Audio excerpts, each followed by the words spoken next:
Cool. Hi there. If you could introduce yourself and a bit more about what you're up to at the moment. Okay. Hello, my name is Oreolorun Olu-Ipinlaye, but my friends call me Ore. So I'm a machine learning engineer from Nigeria, but I'm currently in the UK doing my master's. So I have in the past worked on collaborations, worked on projects with other people, and I also do some technical writing.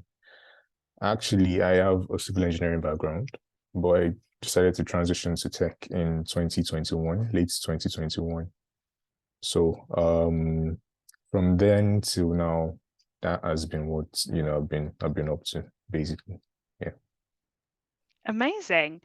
Perfect. And I know that you mentioned you started more in civil engineering. Yeah. How did you make that transition into machine learning engineering? How did that kind of come about for you?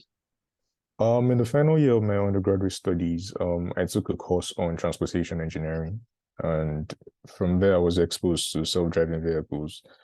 And I guess I was intrigued as to how they worked. And a couple of years later, I decided to dive deeper into the workings of self-driving vehicles. And then I discovered computer vision and then machine learning. So I decided to just, take a plunge and transition to the field. That's really interesting because a lot of people I speak to say that with getting into AI or tech generally, it's Yeah. not about kind of having an interest in tech. It's a lot about wanting to understand how things work rather than Yeah. just knowing about tech. Would you say that applies for you? Like you really wanted to know kind of the under layer of what was going on there? Yeah, I think it was the same for me because I used to believe that I used to tell my friends that, oh, not everybody's going to, work in the tech industry. It's fine if you work in any other industry. But like you said, curiosity drives most people into the industry, and you're like, oh, how does this work? This sounds interesting. How does it work? And then you discover how it works, and then you fall into the rabbit hole of, going deeper and deeper. So yeah. Yeah, cool. And what's the most exciting part of being a machine learning engineer right now for you? What do you love about the research you're doing in academia or any sort of projects you're working on? I think the cool part about being a machine learning engineer is the fact that you make sense of data. For instance, I'm more interested in computer vision and the fact that, you can train a machine, a computer to recognize images or to detect images or to do anything reasonable in images is quite intriguing to me.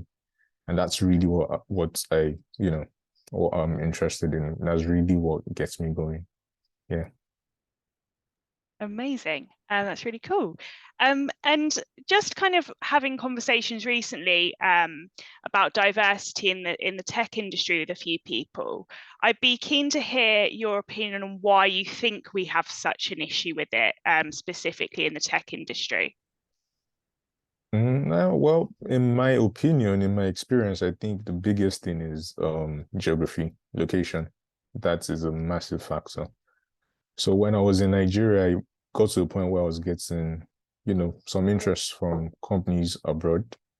But once they discover that you're not based in that country or you're not based in their time zone, then they will ask questions like, oh, can you relocate yourself? And obviously you really don't have the resources to do that. And that will be the end of that. So I really think location is a big factor when it comes to getting a job in tech. Because back home, at least in my experience in Nigeria, particularly in AI and data science, for instance, there aren't too many roles compared to other fields in tech. Like web development is really big back home, but for AI and data science, I think it's a field that's just coming up. So for you to really break into the industry, you have to land a remote job overseas or a relocation job overseas.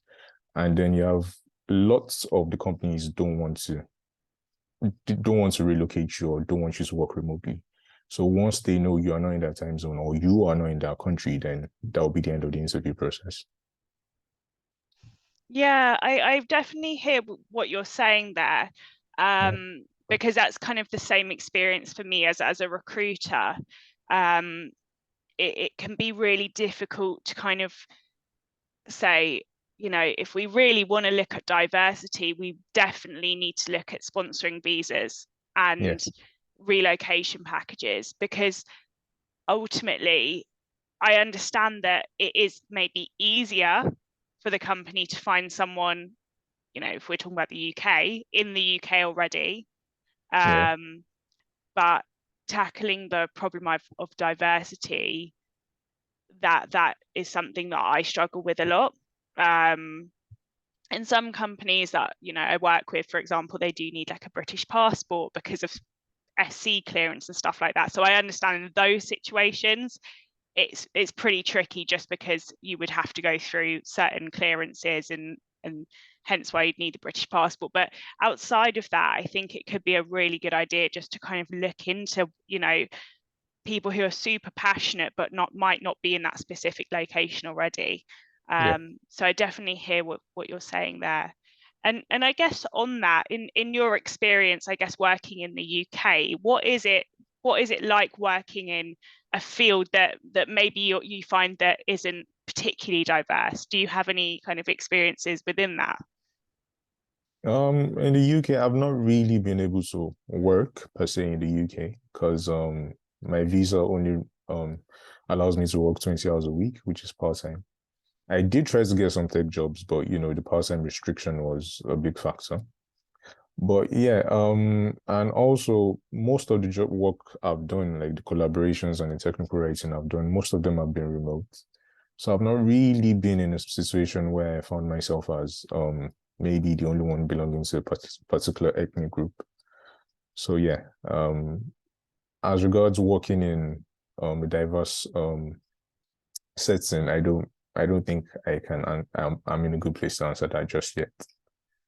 Yeah, totally. But I think that Yeah. speaks to what we're saying, really, doesn't it? That trying to find a part-time job that works with your visa is also Yeah, really it's hard. very, very, very difficult. So you have to settle for like other student jobs that you can find around when, you know, there are companies showing interest in you. There are skills that you have that they need.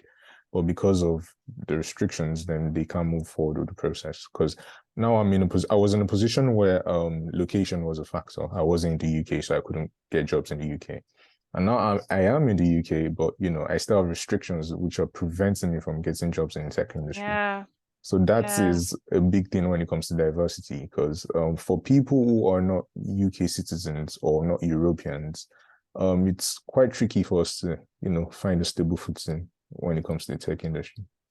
yeah, Yeah, definitely. I think that really, yeah, feeds into that. Um, and I think that that's something. And my next question is, what advice would you give to companies trying to create more of a diverse workforce? give us a chance. Honestly, just take a chance on us. There's tons and tons of talent back home in Nigeria, for instance, and just looking to find a way to break into the field. And for the few that do find a way to break into the field, in a few years they become superstars. And honestly, like they should be willing to take a chance on, you know, foreign talent. And it could be a situation where there's a 3-month probation period just to see how the person gets along. And then if the person does well, then you can then think about the relocation packages or the sponsorship. Because for most people back home, that is really not the biggest factor. The biggest thing is get your foot through the door, get some experience in tech, and start to build your career. Yeah, yeah, Yeah. yeah. I love that answer, and I really, yeah, I really think that is honestly what more people need to consider, is just take a chance. It's not even a chance, because firstly, if we're talking about yourself, you've got the academic background, you know, you've got experience, you're clearly collaborating with people, and you're clearly passionate. You've jumped to a different industry, whereas you could Yeah. have taken the easier route to just continue with civil engineering, you know. Yeah. Yeah. That would have been probably the easier route. So you're clearly passionate to do that. Um, so yeah, that really speaks to me, actually. And I totally agree. I think that would be a really powerful way to do it. And also, I think providing more internship opportunities Yeah. alongside part-time opportunities, and I think that could be really, really good, because, you know, ultimately you have someone potentially from scratch who hasn't kind of learn other ways of doing things. So you can kind of mold someone to how your company works and your practices and your ways of Exactly, engineering. without the full commitment of employing the person. Like if the person comes on part-time, maybe during their master's program, and you can see how well they're like they pick things up, and then when they're done, you can just, you know, incorporate them into the field. Yeah. For me, I feel like particularly in the UK, there's I think there's a shortfall in tech workers. Like the UK needs more tech workers, more people with Yeah. tech skills. I feel like that would be a very, very good way to really bring people into the fold, because tons of us are here for our master's degree. Lots of us are, you know, taking data science seriously these days. So if the master's period, working part-time, if that's a time for you to bring us on board, see how we get along, and then select, you know, people that you feel like would be able to cope, that would be an easy way for, you know, for you to introduce more diversity into your organization, really. I Yeah. totally agree. Perfect. And Yeah. this is a bit of a question I don't usually ask, but where are you going to be in 5 years' time? In 5 years' time, I will be a machine learning engineer working somewhere in the UK or probably in the US. Oh, awesome. So watch this space then.